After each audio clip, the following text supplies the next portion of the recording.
Hello and welcome to Brian Moore's Full Contact with the Telegraph. The British and Irish Lions touched down in South Africa and got their tour off to the best possible start with a comfortable win over their namesake, the Sigma Lions, in Johannesburg.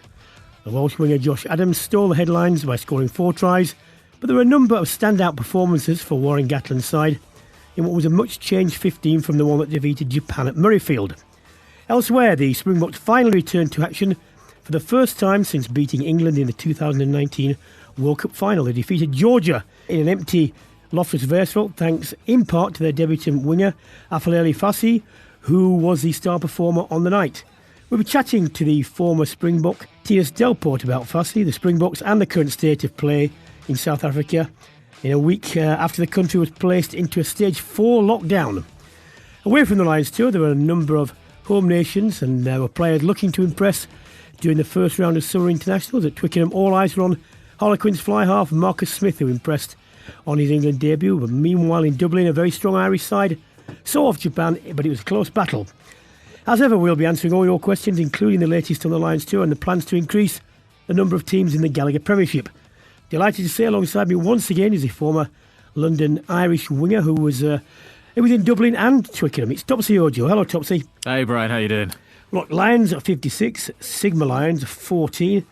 A resounding win. The problem I have is the level of opposition. It can't be denied that they are not anywhere near even sort of B international standard. Certainly not without their Springboks. What do you make of that particular aspect of the warm-up games? Yeah, it's a difficult one because, like you say, the opposition in normal circumstances would be a lot harder. They get a lot more tests, but ultimately you're looking at third string for a lot of these guys. You know, they don't have their test players. They probably haven't played a lot of rugby together. So it's a lot of young, inexperienced guys as well. I think for the Lions, look, it is what it is. The tour is going underway. So for them, it's about being as efficient as possible, being very ruthless in their performance, saying, look, this is who we have in front of us. So we beat them as well as possible.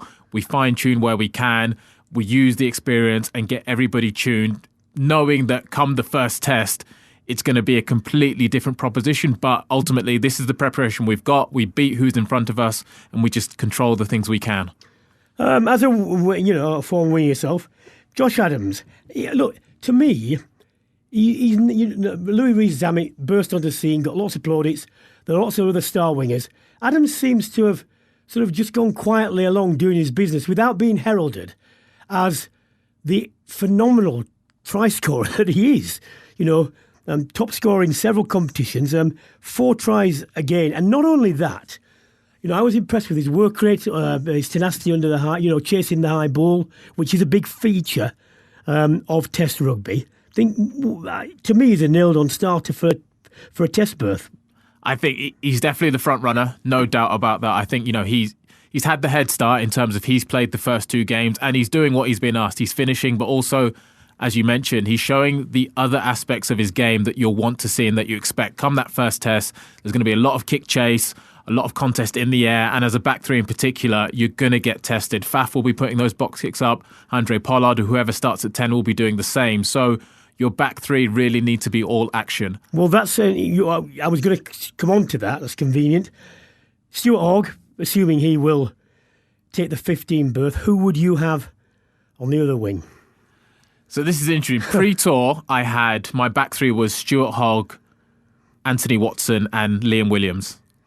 I just felt that obviously Williams equally comfortable wing and full back with that aerial threat and how good they are at counter-attacking. I think back to the previous Lions tour series where Liam Williams started that counter-attack and Sean O'Brien crashed over.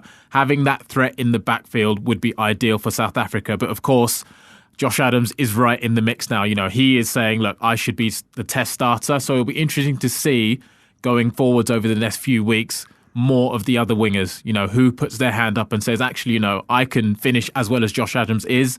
I'm taking my opportunity, and you give Warren Gatland as big a headache as you can. At the moment, I would say it's looking like Hogg, Adams and probably Watson on previous tour form, but I think there's still a lot of decisions to be made. Well, we touched on this. The relative lack of strength in the pre-test games means that Gatland has a difficult conundrum. Goes like this. He's got to anticipate what is going to come from the Springboks. He and his players know, and certainly after the World Cup final, all the England players in the Lions know, that the physical challenge is going to be monumentally bigger than anything they're going to face there.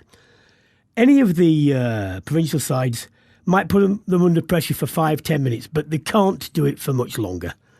So he is trying to anticipate a threat which you can't practice for or probably select for, because they just don't play test teams that far out now. You know, when the tour had, 8, 9, 10 warm-up games, you could guarantee at least the 2 Saturdays before you would definitely have the test team in. That happened in my 2 Lions tours. But they won't do that. And so people are going to be shocked because they'll see players like Finn Russell doing extremely well, but not quite understand that Gatland is thinking, right, yeah, I can see all this on the front foot. I still have reservations about, A, whether we will be able to do that for sufficient periods of time, and B, whether he can do it on the back foot, and therefore I prefer someone else. And people are going to say, going on the form of in the warm-up games, this is ridiculous, etc. So they ought to understand that. And whilst Russell is probably is the best distributor from 10 when they're on the front foot. Bar none. His inventiveness in the way he passes the ball, the angles, the delays, it's just a bit ahead of everyone else.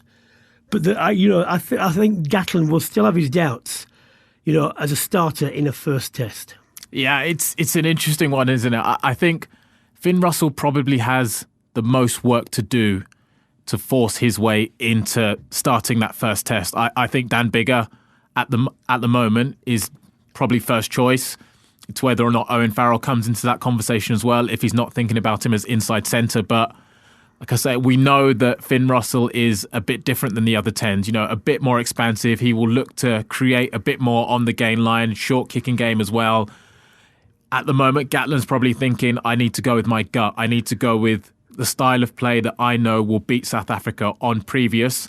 And you can always have Russell on the bench. Yeah, this is it. So this is why you would probably, at the moment, have Finn Russell as your option to come on and change the game if plan A isn't working, if we need a bit more quicker ball, if we need to be a bit more expansive. Not that Dan Biggar can't do it, but you associate the game breaking up and having somebody that can pick off players and create something with Finn Russell. So that's where you would probably balance those 2 playmakers as it stands.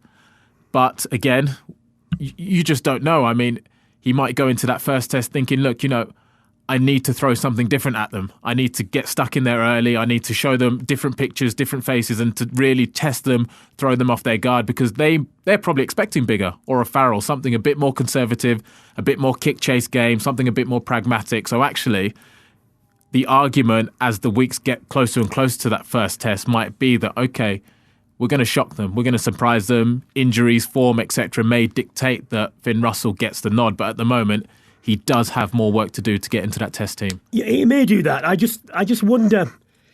History shows there's only one Lions team that's lost a first test and won a series. I was part of that. But indisputably, if you lose the first test as a Lion, you just hardly. Well, you don't. You don't win the series, and they can't afford to get that wrong. And I think it's a really big coin toss to say, right, I'll do it this way. Even if you said, right, let's get bigger, 20, 30 minutes, see how it goes. If you need it then, you've still got a lot of time left. To do that right from the start, and maybe if a couple of things go wrong and then get under pressure, go behind against a very physical side. And you've got to remember this as well, but people don't understand. Although the Lions are playing, together, they're not playing in anywhere near the test formations yet. Whereas the Springboks, in their games against Georgia, by 1 or 2, they're much closer. They're much closer to their test squad than the Lions will be before they get to the first game. So, normally on longer tours, the Lions might have had an advantage because they were better prepared as a team than the home side. But that won't be the case this time. And this impacts, Finn Russell or Biggar or Farrell impacts very much on the centres. Now, Henshaw will miss the next game for certain. Gatland says he could be out for more. That restricts the options with the players you've got, although Daly and Farrell being sort of ubiquitous. How do you see that panning out? And Aki as well. Yeah, that's a big loss. I mean, again, if we're talking about testing, I probably would have had Henshaw nailed on as one of the starters. I think he was one of the form players in the Six Nations, and he would have been the guy to provide that physical presence in the midfield. If you don't have him, then you think, okay, Bundyag, he's next one off the rank. I'm interested to see how he goes on Wednesday. That pairing with Elliot Daly, I think Daly could probably come into that 13 role and really add a bit of balance to that midfield. I wonder if Eddie Jones is going to watch this, because a lot of people have said that that's Daly's best position anyway, because he doesn't have to catch high balls, which he doesn't like doing. You know, sometimes he does it well, sometimes he doesn't. He's got the pace and intelligence to solve that more difficult defensive problem with 13. You know, do you drift? Where do you position yourself? And of course, he has a monstrous left boot. So he's got a lot of options there, and we will see if that goes well. I mean, is it too much to ask that Eddie Jones actually pays attention to things like this? He'll be watching, but as we know with Eddie Jones, he's his own man. He will make whatever decision he feels is right for him. I've always preferred Elliot Daly at 13. I mean, that's where I've seen him mostly. I think it's where he's most comfortable. And like you say, the skill set that he has means that he offers so many different threats. He can run really nice lines. He's got the outside break. He gives you that secondary kicking and distribution option as well. So, you know, whether you want to play two playmakers, he can fill that role. He can also attack hard to the line. So he does offer a really nice balance with a hard-hitting centre. So that's going to be really good to see. Well, elsewhere, some positive news about Alan Wynne-Jones. Both Warren Gatland and Neil Jenkins says that the original tour captain could yet return for the test after dislocating his shoulder, which would be nothing short of miraculous. If he is just fit, what do you do? If it's me, he can't play. No, I don't see how you bring him in and start him in the first test. I mean, he's coming back from injury, so he's say somehow he is fit. He's got his rehab to get through. Where's he going to get that physical preparation time in, that training time in? He's missing out on all of that presently, adjusting to altitude as well, all that pre-training that they did. And to fly him out to say... Training in all the units, all the calls, yeah, that's it. That's it. And also, you've now, for the past few weeks, put Conor Murray in charge, and they'll have been developing a culture around him and different focus. What do you do? Suddenly say...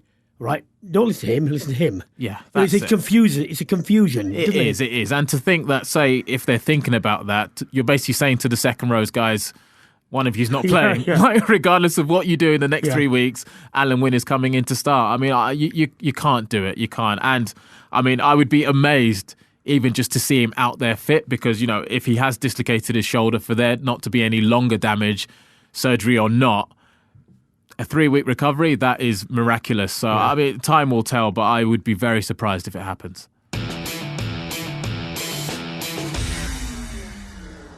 Well, why don't we talk about South Africa's win over Georgia?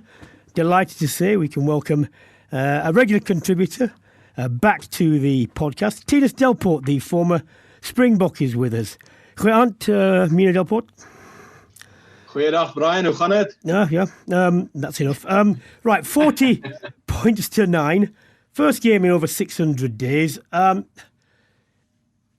In the limited amount you can take out of this sort of encounter, how do you think the Springboks did?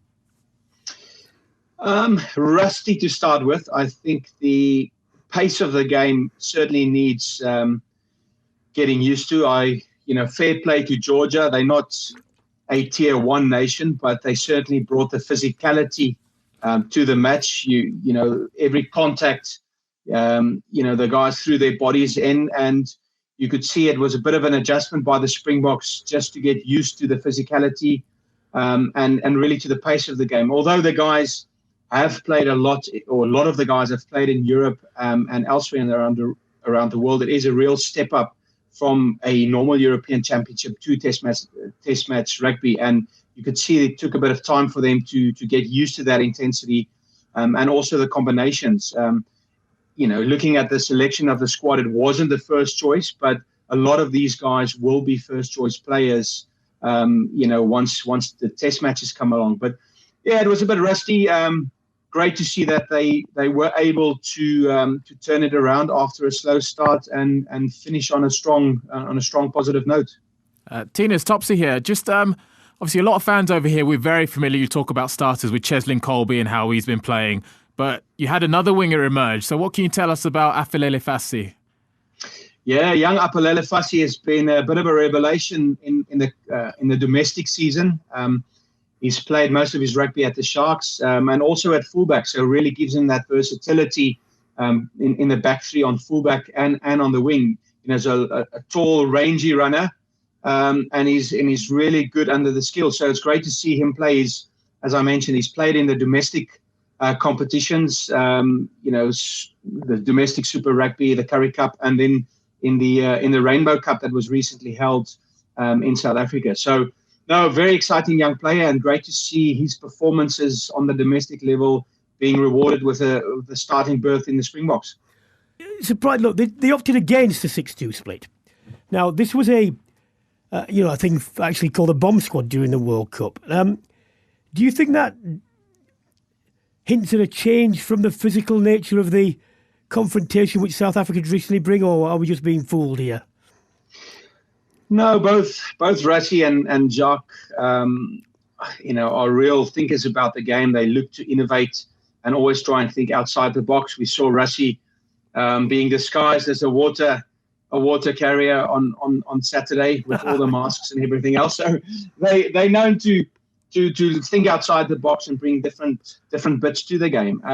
I can't really see much change to the way the Springboks have played. It's only the first game back since the World Cup that the Test team has been able to play. They'll try and retain as much as possible, but also the game and players have moved on since the Rugby World Cup. So they would have done their research. They would have thoroughly researched the Lions selections. They'll know every player, what every player can bring from the Lions. So they would have come up with a plan accordingly. And then, of course, the strengths that the Springbok team does bring and their players does bring.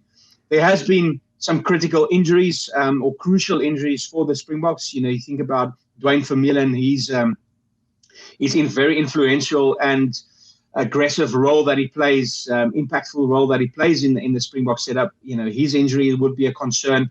At lock, we are struggling a little bit there. Louis de Jager is not fully back fit. RG Snyman, with that fire pit incident, might not be able to get back in. So there are some concerns at lock. And then I think also the depth, the depth at fly half. Andre Pollard is the first choice, but then behind him, there's a bit of a lack of depth. So as much as the bomb squad will still be a factor, it's been affected by a couple of the players in the previous bomb squad that's left. If you think a guy like the Beast has gone, if you think a guy like Francois Lowe has gone, it's trying to find guys that can step in and fulfill those roles. What can you tell us about the COVID situation? Because we here got into stage 4 or whatever. What does that mean in practice? How severe is it? No, it's quite severe. I've got a couple of personal friends that's been really affected by COVID the last couple of weeks. Hospitals are under pressure, and it's this Delta variant. So the country has decided to go back into stage 4 restrictions, so limiting what the people in the country can do. I really feel for the players, especially the traveling Lions players, because they'll be holed up in a hotel. They'll be in their COVID bubble, but they'll be limited in terms of the hotel, training field, gym, and playing field. So they won't actually be able to enjoy what South Africa can bring and the people can bring. It's such a disappointment that no traveling fans can go, but it's going to be a testing time for the players in those COVID bubbles. So it is quite difficult at the moment. As I said, the infrastructure is under pressure. Hopefully the guys can stay safe, and we can still see them play Test match rugby against the Springboks. Well, I'm sure you've seen the Lions opening 2 games. What have you made of them so far? And what do you think of Warren Gatland's squad in general? In terms of his squad in general, I think it's quite an exciting squad. You look at the back 3 that was picked. They're all expansive players. They're exciting players in the back 3. The balance at 10 is interesting. Dan Biggar, Finn Russell. It looks like Farrell will be employed as a 12. For me, in the back line, the concern is who's the kicker. The only really recognised under pressure kicker is probably Owen Farrell. So, that needs to be a concern up front. Also very exciting. I think it's a very mobile back 3, loose forward combinations that it's picked. Seeing sort of expecting Courtney Laws stepping away from lock into 6. Also, there's a couple of locks that will have to cover that 6 position. I don't think there was a specialist 6 really picked. So it'll be interesting to see how they employ it. But they look like they are a fit team. They look like they like to be expansive and to move the ball around. So it's going to be interesting to see, I think, against Japan. Although it was a quick early start, it was good to see Japan come back and challenge them sort of for the last 60 minutes and put them under a little bit of pressure. The Lions game was sort of as to be expected, very dangerous on the outside. Josh Adams scoring 4, and just shows how dangerous the Lions are across the pitch. Just finally, Thinus, come the first test, do you think the Springboks, given all the things that might be in their way, do you think they will be there in as near a condition as you would want them to be? They'll be close, Brian. I mean, unfortunately, they haven't really had the opportunity to play many international level games, unlike the Lions who played Six Nations matches and before. The challenge for the Springboks is there's one more real test match ahead against Georgia again. So this will be the last time as a test team, and then the South Africa A game against the Lions will be the last real chance to test some of the young players to see what they're up to. But you guys know as good as I do, playing international rugby, a lot of it is about experience, and it's the mental side of things. You do step up several steps when you play against an All Blacks, when you play against an England, when you play against the Lions. So that emotional step up will definitely be made, and the guys will go out firing. Tina, it's good to speak to you. Please come back. I'm sure we'll get hold of you during the test series. In the meantime, be safe, mate. And you guys, stay safe, guys. Well, moving on, Topsy, the next Lions game is against Natal Sharks. It's on Wednesday. It should be a step up from the Lions, but it won't be again. It just can't be anywhere near test standard. And I think the Lions squad that's been chosen, certainly starting 15 as well, just shows that Warren Gatland has at least this in his armoury. He can play lots of different ways. He's just got to decide what he wants to do and when. If you haven't given the team announcement, I'll just do it now. 15 Liam Williams, 14 Anthony Watson, 13 Elliot Daly, 12 Bundy Aki, 11 Dion van der Merwe, 10 Dan Biggar, 9 Gareth Davis, 1 Mako Vanapola, 2 Luke Cowan-Dickey, 3 Zander Ferguson, 4 Ian Henderson, 5 Adam Beard, 6 Josh Navidi, 7 Tom Curry, 8 Sam Simmons. Let's start at the back. I like Van der Merwe, especially in those conditions. And it's an interesting back 3, is that? Yeah, it is. I'm really excited to see how they go. We've seen Van der Merwe and Liam in the Japan game, but Anthony Watson comes in first start, Elliot Daly first start, Bundy Aki as well. I think it's almost like you said, Warren Gatland has a multitude of options to pick. How does he want to play? He's got Duhan van der Merwe who can come and get involved off his wing, big, powerful runner, but also out wide. He's very, very dangerous. Anthony Watson, Liam Williams, very, very good on the counter-attack and under the high ball, kind of thinking ahead to the first test. So it's just all about combinations. That will be the thing again. The opposition may be better. I think the Lions, they may have that 10 minutes where they're still trying to, as much as you can do it on the training field, with live opposition, those combinations really need to click. So the combination at centre, that's because we were talking earlier on about Elliot Daly and what he can do.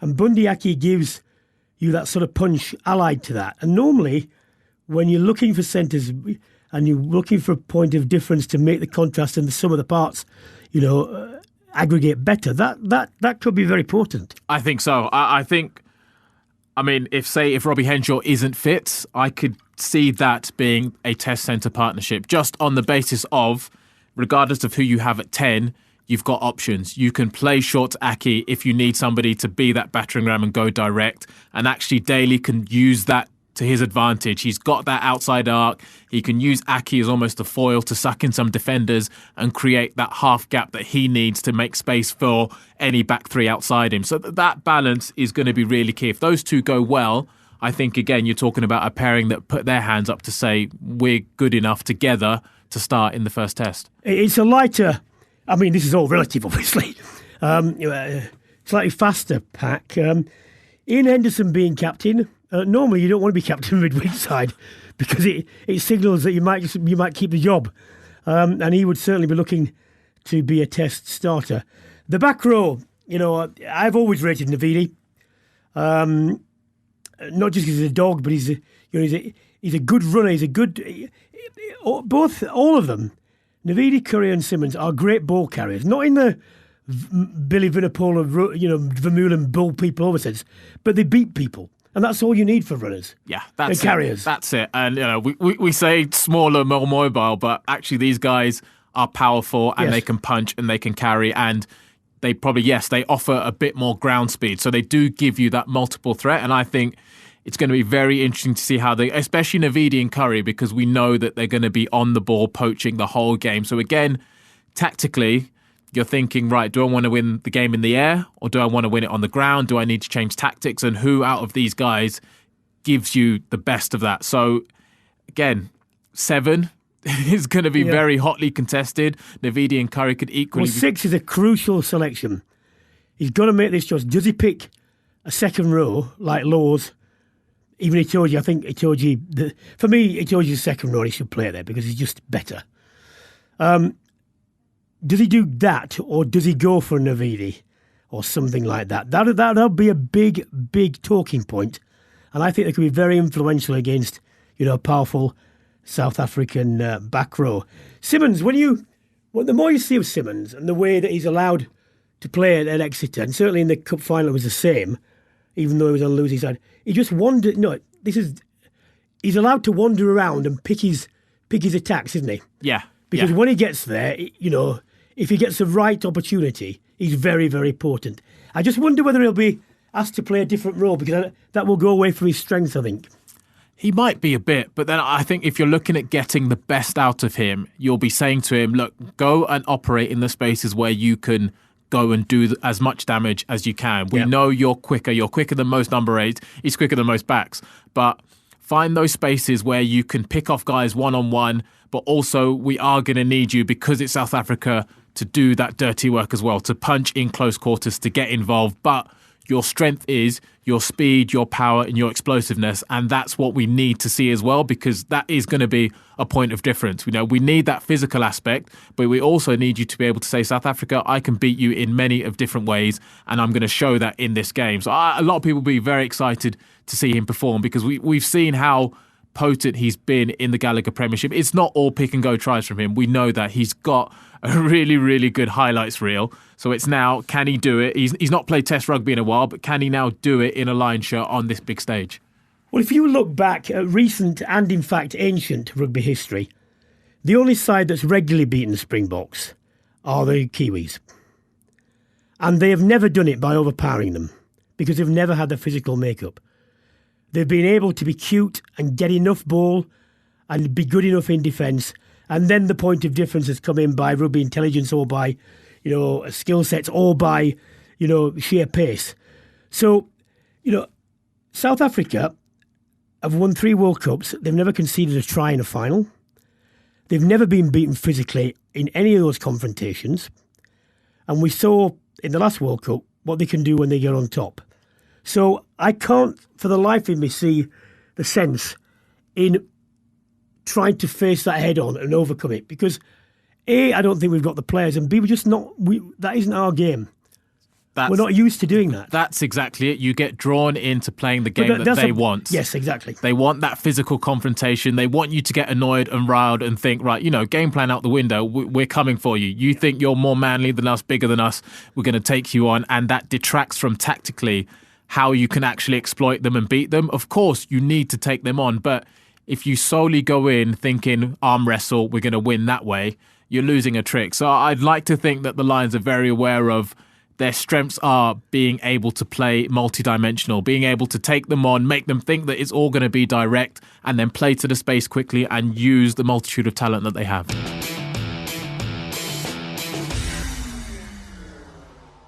Well, some of the international teams, domestic international teams, were on duty. You watched England beat the USA 43-29. Look, it was a very inexperienced England squad with limited preparation time. Everyone was eager to see Marcus Smith make his debut. What did you make of him and England in general? Marcus was very good. He was assured. I think it wasn't full box of tricks that we might see at Harlequins because this is his first cap. It's a new environment. He's got 8 new starters, 12 total in and around him. He wants to make a good debut as well, make a statement, but it was just very assured. He did what he needed to. He didn't miss too many kicks either. He scored a try as well. He built a nice rapport with Harry Randall too. And for a debut, you would say very, very solid. What do you think of that as a partnership going forward? Prospects? Yes, definitely, because I feel like they're two very similar, like-minded players. They want the ball quick. They want to move into space quickly so they can make things happen. And I think Marcus will know Harry Randall wants to tap and go. He wants to find space. He wants to keep things moving. He'll also know that Marcus wants the ball in hand so he can play to the option, so he can dance with his feet, so he can bring runners onto the ball. So that balance and understanding between how they both like to play the game. They do similar for their clubs. It's all about space. It's all about opportunity and getting the ball there quickly. So that balance, I think, has huge potential. As for the performance overall, it was okay. It was fine. Like, it's new caps. We're always expecting England. We have to win every game by 40 points. It got disjointed because of the injuries, because of the 6-2 bench. And, you had players out of position. Dan Robson was on the wing, did what he needed to. But, you wouldn't really want that. So they got through it.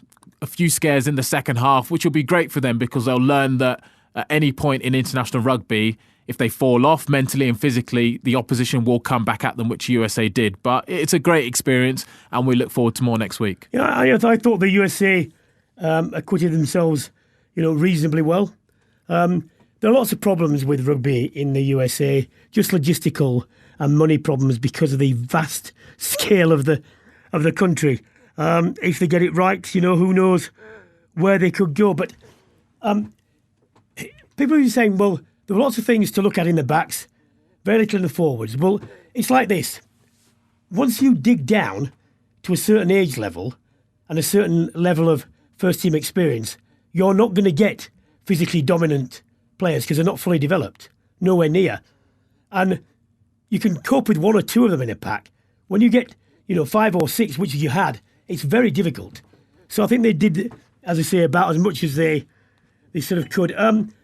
There's going to be more injuries between now and the first test with the Lions. Anyone do you think might be on the cusp of a Lions call in the England squad? Off that performance, I mean, the only one you could potentially say was, say, if a back rower were to go down, you would happily have Sam Underhill in there. He'll tackle anything that moves. Outside of that, there's probably not enough experience that you would want to call in at this stage of a Lions test where you're building towards that first series to say, all right, come and be a part of it. I mean, Ellis Genge may be another one, but I think there would be 1 or 2 other front rowers ahead of him. So I mean, I think for this England side, you would probably look elsewhere, probably a bit too young, a bit too raw to want to bring straight into that environment. And what about in Dublin? It was quite a strong Irish side. They edged past Japan. Wasn't that convincing. How do you think they went? They were okay. Again, I wouldn't say after the game they were all happy with how it went. I mean, again, they've not played for a while. It is a new group. But with the experience that they did have, a lot of players that played in the Six Nations, they probably would have wanted the game to go better than it did. I think Japan were brilliant. You know, the speed of ball, their willingness to want to play to space and attack at pace really caused Ireland a lot of problems. And Ireland only won the game because there was a period of about 10 minutes where they went to basics, they went to kicking, they went to squeeze, and almost Japan's philosophy of attack just got them into a little bit of trouble where maybe they needed to take a bit of pressure off themselves. But that being said, you know, Ireland will say, look, we got the job done even though we were in trouble, and it's a great learning experience for them. There weren't too many stellar performances. You know, a lot of eyes were on James Ryan. Again, you know, it wasn't a Warren Gatland pick-me performance. I think there were some others that stood out more than him. Josh van der Fleer was man of the match and played really well. He was abrasive. He carried really hard. That aside, again, nobody really saying if there was an injury on, say, in this next game that I should be next one off the rank. You know, it was a methodical performance, but, you know, no gold stars being handed out, I don't think. Before we get on to fan questions, the Premiership expanded to 14 teams from 22 onwards. You'll have 13 teams next season, and there'll be no relegation until 2024, which effectively means, given that Saracens went down and everyone knew they were going down, there was none this year, that means for 5 years they won't have any relegation. I can't think that they won't have it straight away after that, because I think that's the longest period. And I've always said you should not get rid of relegation, you just shouldn't have it every year. What do you think are the potential benefits of this? Or is it a good thing, or do you criticise it? Well, I'm with you in that I think we've always needed to have promotion and relegation. I understand the financial implications of COVID and everything that's happened, and maybe we do need, both clubs, Premiership and Championship, need stability to get their houses in order. I think if it's done in a way that, especially for the Championship, that they are guaranteed some sort of funding, so that at least when the drawbridge is opened, it becomes competitive, because otherwise, effectively, you are ring fencing. You're saying, look, we've had 3 or 4 years, no relegation. We've been able to sort our books out. We've had our salary cap that is way more than yours. So ultimately, the difference in squad depth and talent is going to be too much unless the teams below them have a way in which they can build up their resources, build up their infrastructure, and make it at least a viable competition. That's what you want to see. Otherwise, you know, say we go after this period, the next 5 years, where the bottom team always beats the top team from the Championship, you'd say, well, it's effectively ring fence. So I completely understand it.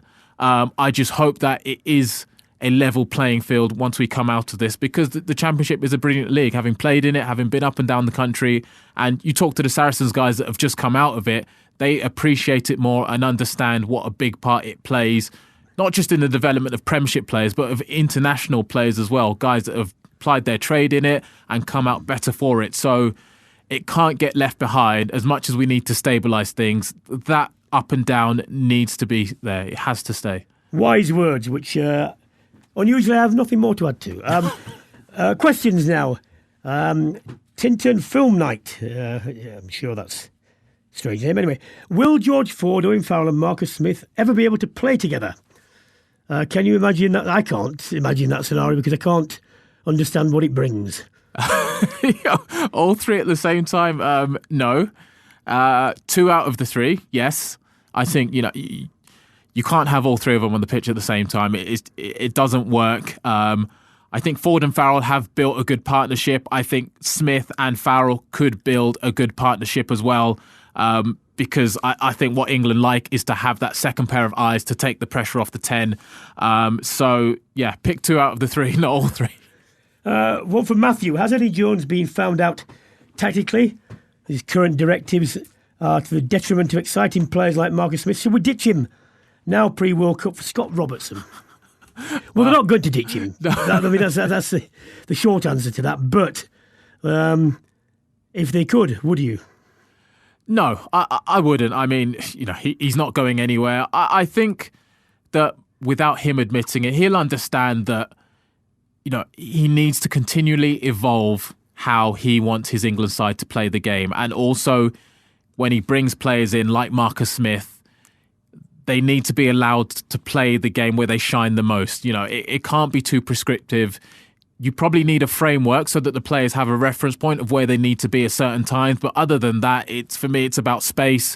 It's about finding those opportunities, getting the ball there quickly and taking them. International rugby is very cutthroat. You only get so many opportunities. If you don't take yours, the opposition will take theirs. So, Eddie won't come out and admit it, of course. But no, he's learnt a lot recently about himself. And having spoken to him on Sunday, he seemed very excited because having worked with this new group, he doesn't know them really, they don't know him. So actually for him to maybe sit back a bit and see what they can do in that England environment and figure out how to get the best out of them could be huge going forward. I mean, if you look at Jones's career, a lot of people have likened him to Mourinho, and he is in many ways like him in the obstinacy and so on.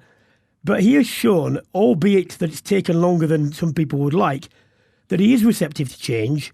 And in several incarnations in Australia and so on, he has made the changes.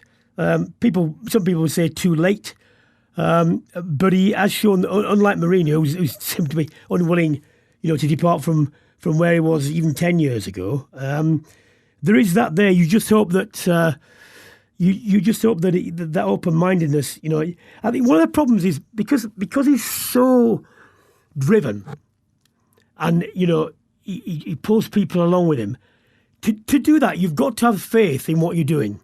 You can't have any doubts because you can't sustain that level of commitment. And I just hope that the balance gets right, that allows him to just relax a bit more, and take these calls. Because I think what the World Cup showed was you're just one game away either side of getting it absolutely right or disastrously wrong. And sometimes you can't do anything about it. So,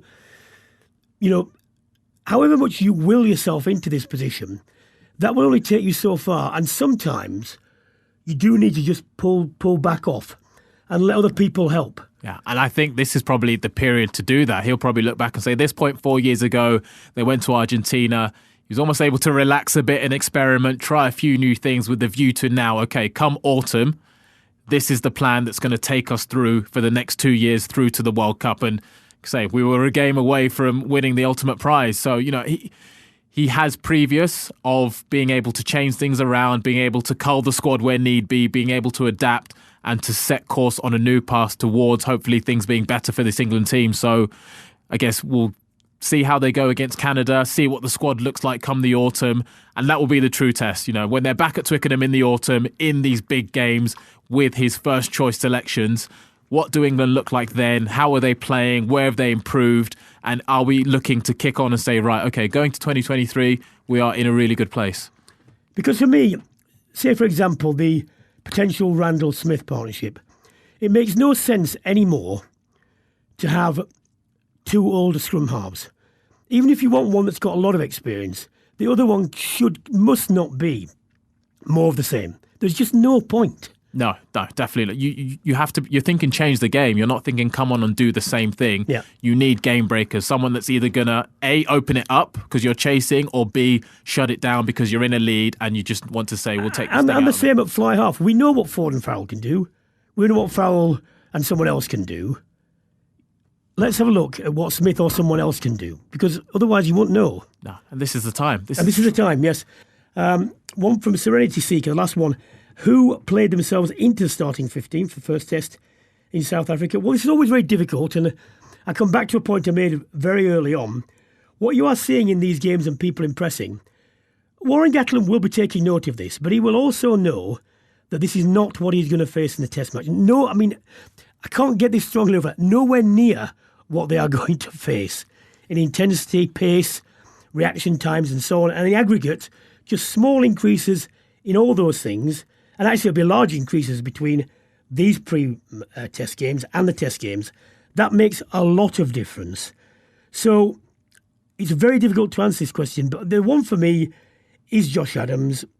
I must admit, as a non-Welsh, person, for me, his remarkable scoring record, I almost gone by the by as well. And this was the first time I'd been it was a reinforced and I thought, oh, actually, you ought to pay attention to this.